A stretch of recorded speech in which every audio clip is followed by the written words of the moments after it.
رسالت یا رسول اللہ، نعرہ حیدری بر محمد و آل محمد صلوات. اللہم صل علی محمد و آل محمد. افوض امری اللہ ان اللہ بصیر بالعباد ما شاء اللہ ولا حول ولا قوۃ الا باللہ العلی العظیم. اعوذ باللہ من الشیطان الرجیم. بسم اللہ الرحمن الرحیم. الحمد للہ الذی لا یبلغ مدحتہ القائلون ولا یحصی نعماءہ العادون ولا یؤدی حقہ المجتہدون الذی لا یدرکہ بعد الہمم ولا ینالہ غوث الفتن الذی لیس لصفته حد محدود ولا نعت موجود ولا وقت معدود ولا اجل ممدود.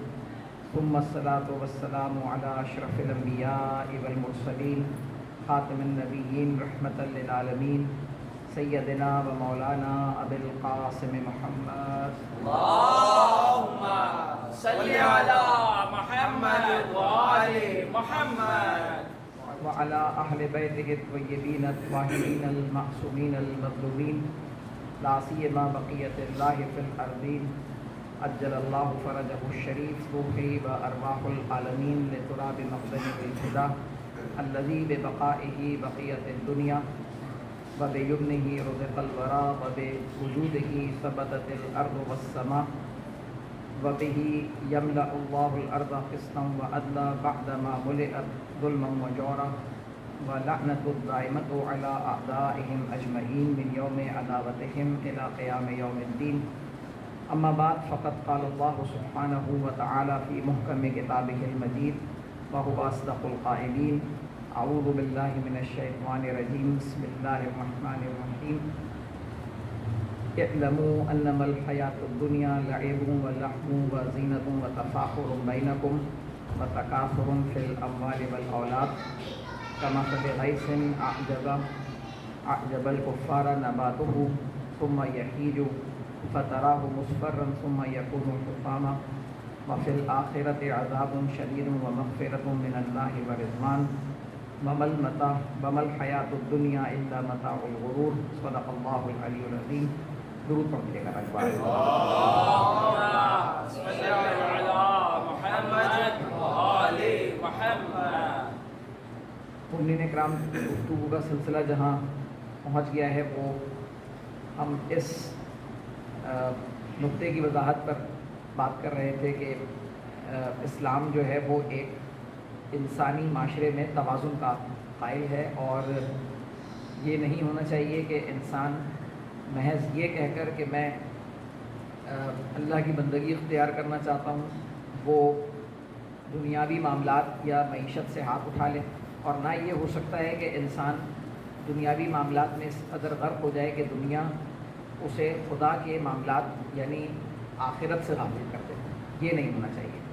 جو آیہ کریمہ میں گزشتہ 3-4 دن سے سرنامہ کلام میں تلاوت کرنے کا شرف حاصل کر رہا ہوں، یہ سورہ حدید قرآن مجید کا 57واں سورہ ہے اور اس کی 20ویں آیت ہے، جس میں پروردگار عالم ارشاد فرماتا ہے کہ یہ جان لو اعلموا انما الحیات الدنیا لعب و لہو و زینت و تفاخر بینکم. یہ دنیا کی زندگی سوائے اس کے اور کچھ نہیں ہے کہ لعب یعنی لام عین بے جو ہے وہ لعب عام طور پہ لعب اور لہو لام دو چشمی ہے واو. قرآن مجید میں اکثر مقامات پر اس خطرے سے خبردار کیا گیا ہے لعب اور لہو. اب مترجمین عام طور پہ یہ کرتے ہیں کہ اس کا ترجمہ کھیل کود کرتے ہیں. اگر کھیل کود اس کا ترجمہ کر دیا جائے تو ہوتا یہ ہے کہ جو اصل خطرہ ہے اس کو آپ نے کم کر کے پیش کیا ہے. اصل خطرہ جو ہے وہ مثال کے طور پہ اگر کوئی ایسی بات ہو، آپ کسی بچے کو یہ سمجھانا چاہیں کہ بھائی مثال کے طور پہ ایک شیشی میں کوئی ایسی دوا ہے جو بہت خطرناک ہے، اگر آپ اس کو یہ کہیں کہ یہ دوا یہ خطرناک دوا ہے بس اس کو نہ چھونا، اور فرض کیجئے کہ وہ مہلک دوا ہو کوئی ایسی جو مثال کے طور پر کسی جانور کو مارنے کے لیے استعمال ہوتی ہے، تو بچہ اس تنبیہ سے باز نہیں آئے گا اس بوتل کو کھولنے اور اس کو چیک کرنے سے کہ اس میں ہے کیا، کیونکہ آپ نے اس کو کما حقہ خطرے سے آگاہ نہیں کیا. آپ نے جس طرح آگاہ کرنا چاہیے تھا اس طرح خطرہ اسے بتایا نہیں ہے. آپ اگر اسے یہ بتائیں کہ دیکھو اگر اس بوتل کو تم نے ہاتھ بھی لگایا نا تو تمہارا ہاتھ ضائع ہو جائے گا، یعنی آپ اس کو ذرا خطرہ اس طرح سمجھائیں کہ واقعی خطرہ جس طرح کا ہے موجود، تب وہ بات کو سمجھ سکے گا. اگر لعب اور لہو کا ترجمہ محض کھیل کود کیا جائے تو عام افراد اسے اسی طرح سے لیں گے کہ جس طرح باہر بچے کرکٹ اور فٹ بال اور کوئی مختلف قسم کے کھیل کھیل رہے ہوتے ہیں. شاید معاذ اللہ خدا نے دنیا کو اسی طرح کے کھیل کود سے تعبیر کیا ہے. لعب کہتے ہیں، لام عین بے لعب کہتے ہیں کسی بھی غیر عقلی کام، یعنی کوئی ایسا کام جسے عقلاء پسند نہ کرتے ہوں، جسے انجام دینے سے عقلاء منع کریں. کوئی عقل مند شخص جسے انجام دینے سے منع کرے اسے لعب کہتے ہیں، لام عین بے. اور لہو کہتے ہیں، لام دو چشمی ہے واؤ، لہو کہتے ہیں کسی ایسے کام کو جو انسان کو اصل کام یا اصل غرض و غایت سے ہٹا دے. مثال کے طور پہ ماں بچے کو پیسے دے کر سودا لینے کے لیے بھیجے اور وہ جا کر کھیل کے میدان میں کھیل دیکھنے میں مصروف ہو جائے. تو یہ کھیل دیکھنے میں مصروف ہونا جو کہ فی ذات ہی کوئی برا کام نہیں ہے، لیکن اس خاص صورتحال میں وہ لہو بن چکا ہے، کیونکہ اس نے اسے اصل مقصد سے کہ جس مقصد کے لیے اسے گھر سے بھیجا گیا تھا وہ اس مقصد سے ہٹ کر دوسرے کام پہ لگ گیا ہے. تو لہو جو ہے وہ بنیادی طور پہ کسی غفلت میں مبتلا کر دینے والی چیز کو کہتے ہیں جو انسان کو اصل مقصد سے غافل کر دے. تو لعب غیر عقلی کام، لہو جو کہ انسان کو اصل مقصد سے ہٹا دے. اب دیکھیں یہ لہو جو ہے یہ قرآن مجید نے مختلف مقامات پر مختلف تراکیب میں استعمال کیا ہے. الہاکم التکاثر حتی زرتم المقابر. الہاکم یعنی تمہیں غفلت میں ڈال دیا، تمہیں غافل کر دیا. کس چیز نے؟ الہاکم التکاثر، یعنی تکاثر نے، کثرت نے تمہیں غفلت میں ڈال دیا. حتی زرتم المقابر، یہاں تک کہ تم نے قبروں کا منہ دیکھ لیا. اب اس کی ایک تعبیر تو ظاہر ہے یہی ہے کہ انسان ساری زندگی غفلت میں پڑا رہا اور بالآخر قبر کے دہانے پر پہنچ گیا. لیکن اس آیت کے شان نزول میں یہ بیان کیا جاتا ہے کہ جو عرب جوہلا تھے وہ فخر کیا کرتے تھے اپنی کثرت کے اوپر. یعنی قبیلے میں کتنے افراد ہیں؟ مثال کے طور پر ہمارے قبیلے میں 5000 ہیں اور تمہارے قبیلے میں 4000 ہیں تو ہمارا قبیلہ برتر ہے. تو انہوں نے ایک دن یہ کیا کہ اپنے قبیلے کے افراد جو تھے ان کو شمار کرتے کرتے وہ قبرستان پہنچ گئے اور انہوں نے کہا کہ اب ایسا کرو کہ قبروں کی گنتی کرو. یعنی ہم اپنے قبیلے کی قبروں کی گنتی کریں، تم اپنے قبیلے کی قبروں کی گنتی کرو اور یہ طے کرتے ہیں کہ اب مجموعی تعداد کتنی بنتی ہے. آپ اندازہ کریں کہ ان کے شعور یہ ہے وہ جہالت، ورنہ عربوں میں کوئی یہ والی جہالت نہیں تھی کہ وہ لکھنا پڑھنا نہیں جانتے تھے. وہ ہر شخص عرب میں شاعر تھا، فی البدی نہ جانے ایک نشست میں کتنے کتنے اشعار کہہ دیا کرتا تھا. جہالت سے مراد اس قسم کی فکر تھی جسے اسلام نے جو ہے وہ آ کر اس کی اصلاح کی ہے. تو یہ افراد قبروں کی تعداد تک کو جا کر انہوں نے شمار کرنا شروع کر دیا کہ ہم یہ دیکھتے ہیں کہ ہم میں سے کون زیادہ جو ہے وہ کثرت میں ہے. تو یہ جو لہو ہے یہ دراصل بنیادی مقصد سے ہٹا دینے والی چیز ہے. پروردگار کہہ رہا ہے کہ دنیا کی زندگی لعب، لہو اور زینت یعنی نمود و نمائش، دکھاوا، ریاکاری. انسان کوئی لباس پہن کر گھر سے باہر نکلے، کسی بڑی گاڑی میں باہر نکلے، کوئی ایسی چیز زیبتن کرے، اپنے ساتھ کوئی ایسی چیز رکھے جسے وہ یہ سمجھے کہ یہ میرے لیے فخر کا باعث ہے اور یہ میری قدر و قیمت میں اضافہ کر رہی ہے. یہ نمود و نمائش ہے. وَتَفَاخُرٌ بَيْنَكُمْ، اور تمہارے ایک دوسرے پر فخر جتانے کا نام ہے دنیا کی زندگی. اب یہاں ہو سکتا ہے کوئی یہ سوال کرے کہ اگر دنیا کی زندگی اسی قدر بری ہے تو اللہ تعالیٰ نے دنیا میں بھیجا کیوں ہے؟ مثلا آپ کسی مہمان کو اپنے گھر بلائیں، دسترخوان پہ کھانے لگوائیں اور کھانا لگوا کر یہ کہیں کہ اس کو ہاتھ مت لگائیے گا. کھانے تو لگوا دیے ہیں، بس بیٹھے ہوئے اس کو آپ دیکھتے رہیے. تو پروردگار کی ذات تو اتنی رحمان اور رحیم ہے کہ اس نے جو یہ کائنات میں دسترخوان بچھایا ہے، نعمتیں رکھی ہیں، تو وہ یہ چاہے گی کہ بندہ خدا اس سے استفادہ نہ کرے۔ اب دیکھیں، سمجھنا یہ ہے کہ دنیا کی زندگی کا مطلب یہ نہیں ہے دنیا میں گزاری ہوئی زندگی۔ دنیا میں تو پیغمبر نے بھی زندگی گزاری ہے، دنیا میں امیر المومنین نے بھی زندگی گزاری ہے۔ دنیا کی زندگی کے معنی ہیں دنیا کے لیے گزاری ہوئی زندگی۔ اب دونوں باتوں میں بہت فرق ہے کہ دنیا میں گزاریں آپ زندگی اور دنیا کے لیے گزارے زندگی۔ تو جو شخص دنیا کو ہدف قرار دے کر زندگی گزارتا ہے، اس میں یہ 4 علامتیں پائی جاتی ہیں۔ غیر عقلی کام کرتا ہے، دنیا کی زندگی اسے اصل مقصد سے منحرف اور اصل مقصد سے ہٹا دیتی ہے، نمود و نمائش میں پڑتا ہے، ایک دوسرے کے اوپر فخر جتلانے کے لیے اپنے مال و اسباب کو استعمال کرتا ہے۔ تمہارے پاس یہ گاڑی ہے تو میرے پاس یہ گاڑی ہے، تمہارے پاس ایک موبائل فون ہے تو میرے پاس 2 موبائل فون ہیں، تمہارا بچہ فلاں یونیورسٹی میں پڑھتا ہے تو میرا بچہ فلاں یونیورسٹی میں پڑھتا ہے۔ یہ جو تفاخر ہے، یہ جو ایک دوسرے پر فخر جتانا ہے، یہ لائب لاو نمود و نمائش، یہ سب دنیا کے لیے گزاری ہوئی زندگی کی علامات ہیں۔ جو شخص دنیا کے لیے زندگی گزارتا ہے اس میں یہ علامات پائی جاتی ہیں۔ اور پھر 2 علامات کا اور تذکرہ کیا ہے، وَتَكَاثُرٌ فِي الْأَمْوَالِ وَالْأَوْلَادِ، اور مال اور دولت میں اور اولاد میں کثرت یا اس میں کثیر طلبی، یہ نشانی ہے دنیا کے لیے گزاری ہوئی زندگی، کہ انسان کی حرص ختم نہیں ہوتی، انسان کی حوث ختم نہیں ہوتی۔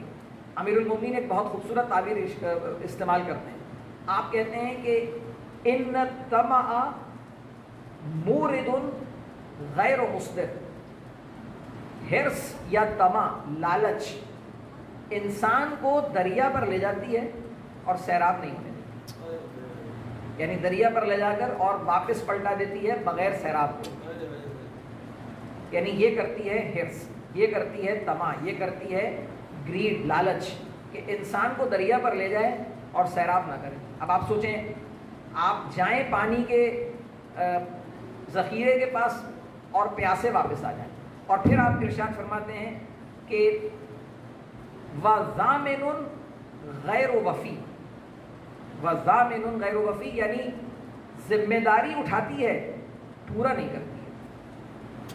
یعنی آپ کسی شخص کو دیکھیں جس نے ذمہ داری اٹھائی ہو اور اس نے اگر اس کو پورا نہیں کیا تو آپ کو کس قدر تکلیف ہوگی۔ امیر المومنین کہہ رہے ہیں کہ طمع اسی طرح کی چیز کا نام ہے، جو ذمہ داری اٹھائے پوری نہ کرے، دریا پر اتارے سیراب نہ ہونے دے۔ تو انسان اگر دنیا کے لیے زندگی گزارتا ہے ان مشکلات کا شکار ہوتا ہے۔ تکاثر بھی قرآن کی اصطلاح ہے، کوثر بھی قرآن کی اصطلاح ہے، لیکن تکاثر کے معنی یہ ہیں کہ انسان دنیا میں مبتلا ہو کر ہر قسم کی کثرت کا طلبگار ہے، اور کوثر کے معنی یہ ہیں کہ انسان اس خیر کثیر کے مرکز کے ساتھ جڑ گیا ہے جو سلسلہ عصمت و طہارت میں پروردگار نے قرار دیا۔ محمد وآل محمد صلوات محمد وآل محمد۔ تو اب سوال یہ ہے کہ انسان آخر عبرت حاصل کرتا کیوں نہیں؟ یہی مسئلہ درپیش ہے کہ انسان کے دل میں اگر دنیا کی محبت اس قدر گھر کر گئی ہو۔ دیکھیں، ایک مثال عرض کروں کہ جب یہی مشکل ہے نا کہ ہم توازن کس طرح قائم کریں، دنیا کے لیے کام بھی کرنا ہے اور پھر دنیا سے بچ کر بھی رہنا ہے۔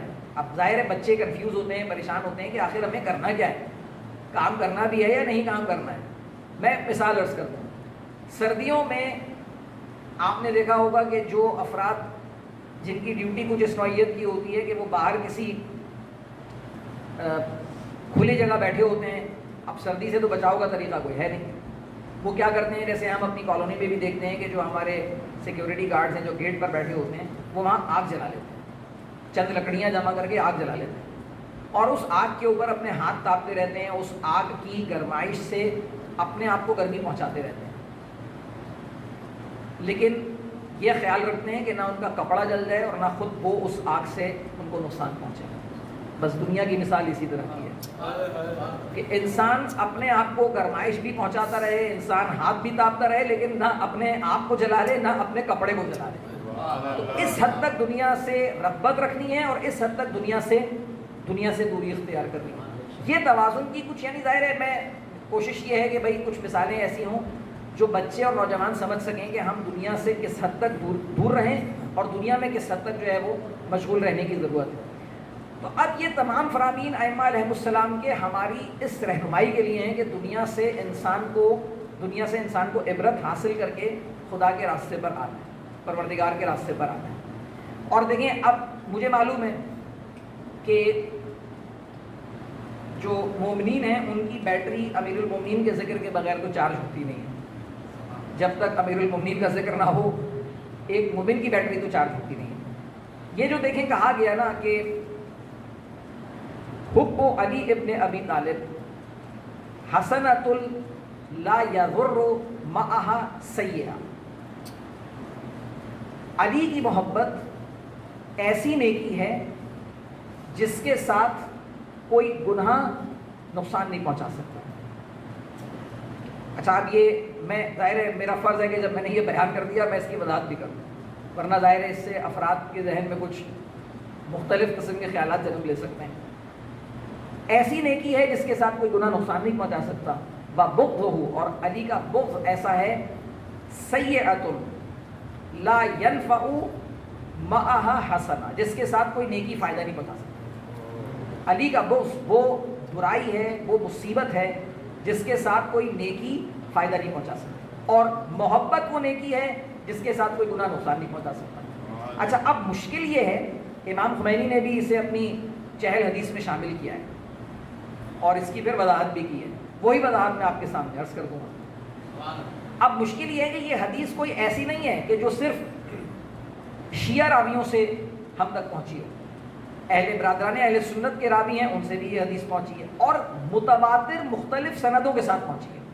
تو دیکھیں اگر کوئی حدیث متواتر اور مختلف سندوں سے آ جائے تو اس کے متعلق یہ یقین کیا جاتا ہے کہ وہ اس لیے درست ہے کہ مختلف افراد جو ہے وہ ایک بات کے نقل میں اشتباہ نہیں کر سکتے. اگر بہت سارے افراد، جیسے غدیر کی حدیث ہے، وہ اتنے افراد سے منقول ہوئی ہے اور متواتر منقول ہوئی ہے کہ اس میں کوئی اشتباہ باقی نہیں رہ جاتا کہ وہ پیغمبر اسلام نے غدیر خم میں یہ ارشاد فرمایا. تو اب یہ بھی ارشاد فرمایا. اب سوال یہ ہے کہ یہ تو بہت ایک طرح کا لائسنس ٹکل ہے انسان کے پاس کہ اگر آپ کے دل میں علی کی محبت ہے تو اب آپ اللہ معاف کرے جو مرضی آئے کریں، کیونکہ کوئی گناہ نقصان پہنچا نہیں سکتا. دیکھیں کسی بھی حدیث کو پرکھا جاتا ہے قرآن کے معیار کے اوپر. اگر خود پیغمبر نے کہا کہ اگر قرآن کے معیار پر حدیث پوری نہیں اتر رہی تو اسے دیوار پر مارو، وہ میں نے بات کہی نہیں. تو اب اس کی تشریح ہمیں ایسی دیکھنی ہے کہ جو قرآن کے معیار پر پوری اترتی. امام خمینی نے ایک بہت لطیف تعبیر استعمال کی. وہ ایک مثال دیتے ہیں، وہ کہتے ہیں کہ دیکھیں اس طرح سمجھیں کہ علی کی محبت ایک ویکسین کی طرح ہے. اب ویکسین سے سب افراد واقف ہیں. کچھ عرصہ پہلے جو ہے سب کو ایک نہیں دو مرتبہ ویکسین لگوانی پڑی. ویکسین کیا ہوتی ہے؟ ویکسین ایسی دوا ہے جو انسانی جسم میں داخل کی جائے تو اس جسم میں، انسانی جسم میں جب یہ دوا داخل کی جاتی ہے تو باہر سے کوئی جراثیم، باہر سے کوئی وائرس اگر انسانی جسم میں آ بھی جائے تو یہ دوا اسے مار دیتی ہے، اسے زندہ نہیں رہنے دیتی. یعنی اس کی موجودگی اس بات کی ضمانت ہوتی ہے کہ وہ وائرس انسان کو نقصان نہیں پہنچائے گا. اب امام خمینی یہ سمجھاتے ہیں کہ دیکھو اگر تمہاری روح میں علی کی محبت کی ویکسین ہے تو اگر گناہ کا کوئی موقع تمہارے سامنے نمودار بھی ہوتا ہے نا تو علی کی وہ محبت تمہیں اس گناہ میں پڑنے سے روک دے گی.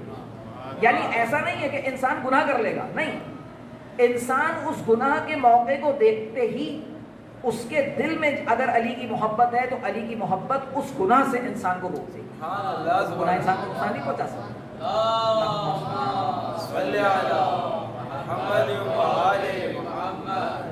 تو انسان کی روح میں اگر یہ محبت کی ویکسین موجود ہے علی کی تو پھر وہ کسی گناہ کی طرف بڑھے گا ہی، اسے گناہی سے نفرت ہو جائے گی اگر امیر المومنین سے حقیقی محبت ہے اسے. اور اگر فرض کریں خدا نخواستہ کسی کے دل میں بغض ہے امیر المومنین تو اب وہاں پر مسئلہ یہ درپیش ہوگا کہ بسا اوقات انسان کو اندرونی طور پر کوئی ایسی بیماری ہو جاتی ہے،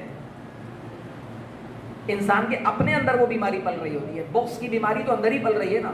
تو بسا اوقات انسان کے جسم میں بھی کوئی ایسی بیماری پیدا ہو جاتی ہے کہ آپ اسے کتنی ہی اچھی اور صحت بخش غذا کھلا دیں اس کے اوپر کوئی فرق ہی نہیں پڑتا، وہ الٹا بیمار ہونا شروع ہو جاتا ہے۔ اب ایک مثال میں آپ کے سامنے عرض کروں گے، یہاں پر اس طرح سے سمجھیں کہ انسان اگر علی کی محبت کے بغیر دین کے سارے کام انجام دے رہا ہے، خدا نہ خواستہ یہاں لائٹ چلی جائے ابھی، تو لائٹ نہ ہونے سے مسئلہ کیا درپیش ہوگا؟ بجلی نہ ہونے سے، کہ یہ سب چیزیں موجود ہوں گی، ساؤنڈ سسٹم ہوگا، پنکھا ہوگا، ٹیوب لائٹ، یہ انرجی سیور سب موجود ہوں گے، لیکن ساؤنڈ سسٹم کام نہیں کر رہا ہوگا، پنکھا ہوا نہیں دے رہا ہوگا، اور یہ لائٹ جو ہے یا یہ بلب یا یہ انرجی سیور یہ روشنی نہیں دے رہا ہوگا۔ علی کی محبت اسی طرح سے ہے، اگر نہ ہو تو سب ارکان دینی اپنی جگہ موجود ہوں گے، فائدہ کوئی چیز نہیں پہنچا رہی، تاثیر کسی چیز کی پیدا نہیں ہو رہی ہوگی، نہ نماز کی تاثیر، نہ روزے کی تاثیر، نہ حج کی تاثیر، نہ کسی اور رکن دین کی تاثیر۔ تو اگر یہ موجود نہیں ہے تو پھر کوئی چیز فائدہ نہیں پہنچا سکتی۔ تو اب اگر آپ تاریخ میں دیکھیں تو جو افراد واقعی امیر المومنین کے سچے شیعہ تھے، انہوں نے اس بات کو اپنے عمل سے ثابت کیا ہے کہ کس طرح سے امیر المومنین کی محبت انہیں کسی ایسے کام میں پڑھنے سے روک دیتی ہے جو بظاہر کسی ایک عام آدمی کے لیے گناہ نہیں ہوتا۔ میں مثال پیش کرتا ہوں، شاید کبھی آپ کے سامنے تذکرہ کیا ہو، لیکن مقرر عرض کر دوں بچوں کے لیے کہ دیکھیں ہمارے ایک مشہور راوی ہیں، شیعہ راوی ہیں امام کی احادیث کے، اور فقہ راوی ہیں، یعنی مشہور راوی ہیں، بااعتماد راوی ہیں ائمہ کے، محمد بن ابی عمیر۔ محمد بن ابی عمیر جو ہیں، ان کے متعلق یہ بتایا جاتا ہے کہ یہ کپڑے کے تاجر تھے، یعنی یہ کپڑے کی تجارت کیا کرتے تھے اور اچھا کاروبار تھا ان کا۔ ایک وقت ایسا آیا کہ ان کا جو کاروبار تھا وہ خراب ہو گیا۔ کاروبار خراب ہونے سے مسئلہ یہ ہوا کہ بیچارے پائی کو قلاش ہو گئے۔ اچھا، اب جب ایک انسان بالکل اس نہج پر پہنچ گیا ہے کہ اب وہ اپنی گزر اوقات کے لیے اب اس کے پاس کچھ موجود نہیں ہے دنیا کے اسباب میں سے، ایک دوسرا شخص اس کا قرضدار تھا، اس کو پتہ چل گیا کہ محمد بن ابی عمیر جو ہے وہ اس حال کو پہنچ گیا ہے کہ سخت مفلوق الحال ہو چکا ہے، اب اس کے پاس گزر بسر کرنے کے لیے دنیا کے مال و اسباب میں سے کچھ بھی نہیں۔ تو اس نے کام یہ کیا کہ وہ اس کی وہ رقم لے کر، جو رقم اس نے قرض کے طور پر محمد بن ابی عمیر سے لی تھی، وہ ان کے گھر پہنچ گیا، تقل بات کیا۔ اب فرض کریں کہ میں نے کسی کو پیسے دیے ہوں اور وہ میرے پیسے لے کر واپس آ جائے، میں اور آپ کیا کریں گے؟ اگر ضرورت ہے سخت قسم تو بھائی اس کا شکریہ ادا کریں گے اور وہ پیسے اس سے لے لیں گے۔ لیکن ابن ابی عمیر نے اس سے پہلا سوال یہ کیا کہ تمہارے پاس یہ رقم آئی کہاں سے؟ تم ظاہر ہے کہ اتنے دولت مند نہیں ہو کہ تمہارے پاس یہ رقم، تمہیں کوئی تمہاری میراث ملی ہے، تمہیں کسی نے تحفہ دیا ہے، تم نے کیا کیا ہے جو تمہارے پاس یہ پیسے آئے؟ تو اس نے جواب یہ دیا کہ میرا ایک مکان تھا اور تمہارا قرض اتارنے کے لیے میں نے مکان فروخت کر دیا۔ اب ابن ابی عمیر جو تھا وہ ڈر گیا، اس نے کہا کہ واللہ میں نے کسی شخص کا نام لیا کہ میں نے اس سے امام صادق علیہ السلام کا ایک قول سنا ہے، اور قول کیا ہے؟ قول یہ ہے کہ کسی بھی شخص کو اس کا قرض ادا کرنے کے لیے اس کے مکان سے محروم نہیں کیا جا سکتا۔ آپ اندازہ کریں کہ یہ محمد بن ابی عمیر تنگ دست ہے، پائی کو محتاج ہے، اس کا اپنا پیسہ ہے وہ جو وہ لے کر آیا ہے، جو اس نے اسے قرض دیا تھا، لیکن یہ اسے ہاتھ لگانے کو تیار نہیں ہے۔ کیوں؟ کیونکہ اس کے ذہن میں امام کا وہ فرمان ہے کہ کسی شخص کا قرض ادا کرنے کے لیے اسے اس کے مکان سے محروم نہیں کیا جا سکتا۔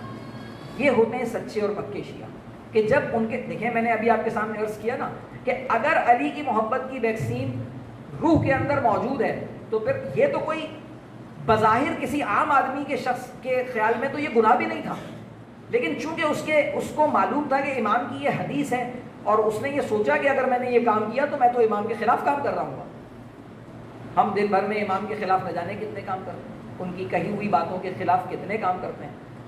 تو یہاں یہ طے کرنے کی ضرورت ہے کہ اگر امیر المومنین کی سچی محبت دل میں ہوگی نا، انسان کو اس طرح کے کسی بھی کام میں پڑھنے سے روکے۔ یہ ہوتی ہے امام کی سچی محبت جو انسان کو اس کی راہ پر رکھتی ہے۔ اور اب اگر آپ دیکھیں، یہ دیکھنا چاہتے ہیں کہ امام کی سچی اور بغیر کسی چون چرا کے اطاعت کا نام کیا ہے، تو کربلا میں چلیں اور حضرت غازی عباس کی اطاعت کو دیکھیں کہ امام حسین علیہ السلام کی وقت کے امام کی اطاعت کس روش اور کس نہج پر کی ہے. یہ جو بسا اوقات مختلف جگہوں پر بیان کیا جا رہا ہوتا ہے کہ حضرت عباس کو بنانے کے لیے سید الشہداء کو جناب ثانی زہرا کا سہارا لینا پڑا، یقین کریں کہ یہ روایات صحیح نہیں. یہ شان نہیں ہے حضرت عباس کی کہ وہ امام حسین کے ابرو کے اشارے کو سمجھتے ہیں، ان کے سامنے مؤدب ہو کر بیٹھتے ہیں. ان کی یہ شان نہیں ہے کہ امام انہیں کوئی کام کہیں اور وہ یہ سوچیں کہ مجھے یہ کام کرنا ہے یا نہیں کرنا ہے. انہوں نے تو سکھایا ہے کہ امام کی اطاعت کس طرح سے ہوتی ہے، وقت کا امام اس کے پیچھے کس طرح چلا جاتا ہے، انہوں نے تو سکھایا ہے. جب شمر 9 محرم کو پہنچا ہے کربلا تو اس نے ابن زیاد سے روانگی سے پہلے کوفہ سے اس نے یہ کہا کہ میری ایک بہن کے بیٹے جو ہیں وہ کربلا میں موجود ہیں حسین کے ساتھ، تم ایک کام کرو کہ ان کے لیے امان نامہ لکھو. بہن اس نے اس لیے کہا کہ عرب میں رواج تھا کہ اگر کوئی عورت کسی قبیلے سے تعلق رکھتی ہے اس قبیلے کے افراد اسے اپنی بہن تصور کیا کرتے تھے، اچھی روایت ہے. تو اس نے اس رشتے سے انہیں اپنی بہن کے بیٹے کہا اور یہ کہا کہ میں ان کے لیے تم سے امان نامہ لے کے جانا چاہتا ہوں. اب یہ امان نامہ لکھوا کے لے آیا. بعض تواریخ میں 2 مختلف امان ناموں کا تذکرہ ہے، ایک شمر لے کر آیا اور ایک اور کوئی حضرت عباس کے خاندان کا کوئی اور رشتہ دار تھا، وہ بھی ایک امان اس نے بھی کسی قاصد کو امان نامہ لے کر بھیجا. بہرحال یہ امان نامہ جو ہے یہ تو تاریخ میں بہت مشہور ہے اور تمام جو روایت کرنے والے ہیں وہ اس کے قائل ہیں کہ شبر یہ امان نامہ لے کر آیا کربلا کے اندر. اب اس نے آ کر خیام حسینی کے باہر آواز لگائی، اینا بنو اختنا. اچھا یہ ذہن میں رہے کہ شبر حضرت عباس کی محبت میں یہ امان نامہ لے کر نہیں آیا. دیکھیں یہ بات طے ہے کہ باطل کو کسی سے محبت نہیں ہو سکتی، باطل کو صرف اپنے مفادات سے محبت ہوتی ہے، اسے کوئی محبت نہیں ہے حضرت عباس سے. وہ اس لیے امان نامہ لے کر آیا ہے تاکہ امام حسین علیہ السلام کی قوت کو کمزور کیا جا سکے. اسے خبر نہیں ہے کہ حسین کی قوت خدا کی طرف سے ہے، حسین کی اصل قوت جو ہے وہ خدا سے ارتباط اور تعلق ہے، لیکن وہ یہ اس ظاہری قوت کو ختم کرنا چاہتا ہے امام حسین علیہ السلام. اس نے آ کر جب آواز لگائی اینا بنو اختنا تو اس وقت حضرت عباس اور ان کے بھائیوں نے کوئی جواب نہیں دیا. حضرت عباس اور ان کے 3 بھائی جو ہیں وہ کربلا میں شہید ہوئے ہیں. تو حضرت عباس نے ان کے بھائیوں نے کوئی جواب نہیں دیا. جب اس نے تکرار کی اپنے سوال کی، اب امام حسین، اب دیکھیں یہ اخلاق اہل بیت ہے، یہ اخلاق سید الشہداء ہے کہ انہوں نے حضرت عباس سے یہ کہا کہ اگرچہ یہ فاسق ہے مگر اس کی بات کا جواب. آپ اندازہ کریں کہ ہم بسا اوقات اپنے کسی عزیز رشتہ دار کی بات کا جواب نہیں دے رہے. امام کہہ رہے ہیں کہ یہ فاسق ہے لیکن اسے اس کی بات کا جواب تو دو. تب حضرت، اب دیکھیں یہ اطاعت ہے امام کی کہ اگرچہ دل نہیں جا رہا اس سے بات کرنے کا لیکن سید الشہداء نے کہا ہے تو حضرت عباس کھڑے ہو گئے. یہ نہیں کہا مولا میں تو اس سے بات نہیں کروں گا، آپ مجھے اس سے بات کرنے کو کیوں کہہ رہے ہیں. کھڑے ہو گئے بات کرنے کے لیے. کیا کہنا چاہتے ہو؟ اس نے کہا کہ میں تمہارے اور تمہارے بھائیوں کے لیے امیر سے یہ امان نامہ لکھوا کر رہا ہوں. مجھے نہیں معلوم کہ قلب حضرت عباس پر یہ بات کس قدر گراں گزری، یعنی حسین کو چھوڑ دیں اور اپنی زندگی بچا لیں اور حسین کی زندگی کو خطرے میں ڈال کر یہاں سے چلے جائیں. پہلا جو فقرہ حضرت عباس نے ادا کیا وہ یہ تھا کہ تبت یدا، ہاتھ ٹوٹ جائیں تمہارے، تم ہمیں امان نامہ دے رہے ہو اس لیے کہ ہم اپنے بھائی کو چھوڑ کر چلے جائیں، ہم حسین کو چھوڑ کر چلے جائیں. لعنت ہو تمہارے اوپر، تمہارے امان نامے کے اوپر اور تمہارے امیر کے اوپر لعنت. جب یہ سب جواب شمر نے سنا وہ پلٹ گیا، اسے اندازہ ہوا کہ یہاں پر اس کا مسئلہ حل ہونے والا نہیں. وہ واپس چلا گیا.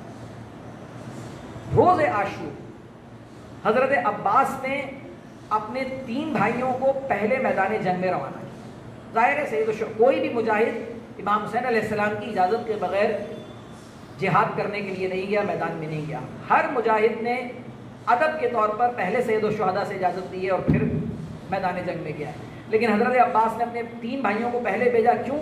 آپ نے وجہ بیان کی کہ تمہاری اولاد نہیں ہے، وہ تمہاری عزا میں نہیں بیٹھ سکتی، میں تمہاری عزا میں بیٹھوں گا۔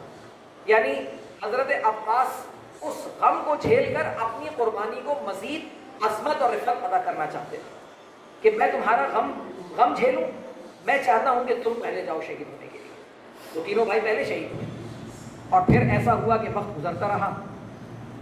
آپ دیکھیں کسی شاعر نے کہا کہ یوں ابتدا وفا کی ملتی ہے انتہا سے، جس طرح ذوالعشیرہ مل جائے کربلا سے، کہ ایک ذوالعشیرہ میں اطاعت اور وفاداری کا اعلان ہے، اور ایک یہاں کربلا میں اطاعت اور وفاداری کا اعلان ہے، کہ اب سید الشہداء کے پاس علمدار لشکر آتے ہیں اور کہتے ہیں کہ مولا مجھے بھی اذن جہاد عطا ہو، میرا دم جو ہے وہ سینے میں گھٹا جا رہا ہے۔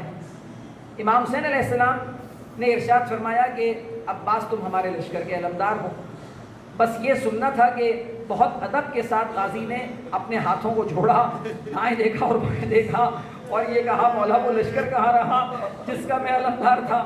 تو امام حسین علیہ السلام نے پھر یہ کہا کہ اچھا اگر تم کچھ کرنا ہی چاہتے ہو تو بچوں کے لیے پانی کی سبیل کرو، بچوں کے لیے پانی کی سبیل کرو۔ حضرت عباس علمدار نے اپنے علم کے اوپر بشکیزہ لگایا، اور یہ اس بات کی علامت تھی فوج اشقیہ کے لیے کہ دیکھو میں آ رہا ہوں میدان جنگ میں، لیکن میں فرات سے پانی بھرنے کے لیے آ رہا ہوں، میں تمہارے ساتھ جنگ کرنے کے لیے نہیں آ رہا۔ لیکن ان اشقیہ نے حضرت عباس کو راستہ نہیں دیا۔ علی کا یہ بہادر بیٹا تنے تنہا 4000 پہرے داروں کو فرات پر سے ہٹا دیتا ہے، اور اب ان میں ہمت نہیں ہے عباس کے قریب آ جانے کی۔ حضرت عباس کا دریا کے اوپر قبضہ ہے، اس قدر اپنی سواری کو دریا کے اندر اتار دیا ہے کہ آپ کو اترنے کی زحمت نہیں کرنی پڑی، گھوڑے پر بیٹھے بیٹھے آپ نے مشکیزے کو بھر لیا ہے، اور مشکیزہ بھر لینے کے بعد اب فوج اشقیہ دور سے دیکھ رہی ہے کہ عباس نے ایک عجیب و غریب عمل انجام دیا ہے۔ اپنے دائیں ہاتھ دائیں چلو میں کچھ پانی لیا، چند ساعت کے لیے اس پانی کو دیکھا ہے، اور اس کے بعد واپس اس پانی کو دریا کے منہ پر مار دیا۔ اس گرم موسم میں جو پیاس بھڑکتی ہوگی، اور پھر جب عباس کے زخم جس میں ناظرین پر اتنے زخم لگے ہوئے ہیں کہ ان سے خون بہہ جانے کے بعد وہ پیاس مزید بھڑک اٹھی ہوگی، لیکن عباس نے پانی نہیں پیا۔ آپ 1 گھنٹے کی پیاس کے بعد، اگر شدید گرمی میں انسان کو 1 گھنٹے کی پیاس لگی ہے، اس کے بعد اگر اسے پانی نظر آ جائے تو انسان اپنے اوپر قابو نہیں رکھ سکتا۔ لیکن یہ عباس کا نفس ہے، یہ حسین کا تربیت یافتہ نفس ہے۔ اشقیہ کو نہ پتہ چلتا کہ عباس نے یہ کام کیوں کیا ہے۔ اب جب جناب عباس پلٹتے ہیں تو اب پلٹتے ہوئے اپنے راستے کو تبدیل کر لیتے ہیں، کیونکہ حسین کے بچوں کی ایک قیمتی امانت آپ کے پاس ہے، وہ مشکیزہ آپ کے پاس ہے جس میں بھرا ہوا پانی حسین کے بچوں کی پیاس بجھا سکتا ہے، حسین کے بچوں کو سیراب کر سکتا ہے۔ تاریخ پڑھ جائیے، آپ کو کہیں نہیں ملے گا کہ جناب عباس اپنے بچوں، آپ کے بچے موجود تھے کربلا کے اندر، لیکن اپنے بچوں کی پیاس کے لیے پریشان ہوئے ہوں مولا، یہ کہیں نہیں ملتا۔ اگر پریشان ہیں تو ایک 3 سالہ بچی کی پیاس کے لیے پریشان ہے، ایک ششماہی کی پیاس کے لیے پریشان ہے، حسین کے کنبے کی پیاس کے لیے پریشان ہے۔ یہ وفاداری کی وہ مثال ہے کہ جناب عباس واپس ہوئے تو اپنے راستے کو تبدیل کیا، اب نخلستان کے راستے سے واپس ہو رہے ہیں، اور رجس پڑھتے جاتے ہیں کہ یا نفسو من بعد الحسین ہونی، اے عباس کے نفس، حسین کے بعد تو اس دنیا میں ذلت رہ جائے گی، حسین کے بعد اس دنیا میں کچھ نہیں باقی رہے گا۔ پھر کہتے ہیں کہ فَبَعْدَهُ لَا كُنْتَ أَن تَكُونِ، تو میں یہ چاہتا ہوں کہ عباس کے بعد تو زندہ نہ رہے عباس کے نفس۔ آپ دیکھیں کہ یہ معرفت ہے کہ اگر حسین موجود نہیں رہے تو میرے لیے اس دنیا میں جینے کا کوئی مزہ باقی نہیں رہے گا، تو میں یہ چاہتا ہوں اے عباس کے نفس کہ اگر حسین موجود نہ رہیں تو تم بھی موجود نہ رہو۔ اور پھر اگلا شعر پڑھتے ہیں کہ ھذا الحسین شارب المنونی، یہ حسین ہیں جو موت کے گھوٹ پینے کے لیے تیار ہیں، وَتَشْرَبِينَ بَارِدَ الْمَعِينِ، اور تم یہ چاہتے ہو کہ فرات سے ٹھنڈا پانی پی لو، یہاں سے ٹھنڈے پانی کے گھوٹ پی کر اپنے آپ کو سیراب کر لو۔ واللہ ما ھذا فعال دینی، یہ نہیں ہے جو میرے دین نے مجھے سکھایا ہے. لا فعال صادق الیقینی، نہ میرا سچا یقین مجھے یہ تربیت دیتا ہے کہ میں ایسا کروں. جب یہ رجس پڑھا ہے جناب عباس نے، یزیدی فوج کو سمجھ میں آیا کہ جناب عباس نے کیوں پانی نہیں پیا. اب آگے بڑھے ہیں، کسی درخت کے پیچھے چھپا ہوا ایک لعین تھا، آپ کے دائیں ہاتھ کے اوپر وار کیا، ارے مولا کا دایاں ہاتھ قلم ہو گیا. آپ نے رجس بدل دیا، آپ نے پڑھنا شروع کیا کہ اگر تم نے میرا دایاں ہاتھ کاٹ دیا ہے تو کیا ہوا ہے، میں اپنے امام اور اپنے دین کی حمایت سے باز نہیں آؤں گا. آپ آگے بڑھتے چلے جا رہے ہیں کہ اچانک جناب عباس کا رجس پھر تبدیل ہو جاتا ہے. تاریخ لکھنے والے کہتے ہیں کہ جناب عباس نے اب یہ رجس پڑھنا شروع کیا کہ اے عباس کے نفس، کافروں سے نہ پریشان ہو، کافروں سے نہ ڈر، خدا کی رحمت اور اس کے نبی کی ہم نشینی تیرے لیے تیار ہے. کیا ہوا کہ انہوں نے تیرا بایاں ہاتھ بھی کاٹ دیا ہے. ایک اور خبیث جو کسی درخت کے پیچھے چھپا ہوا تھا، اس نے وار کیا اور مولا کا بایاں ہاتھ بھی قلم کر دیا. اب ایک مشکل میں ہے جناب عباس کہ علم کو بھی تھامنا ہے، مشکیزے کی بھی حفاظت کرنی ہے.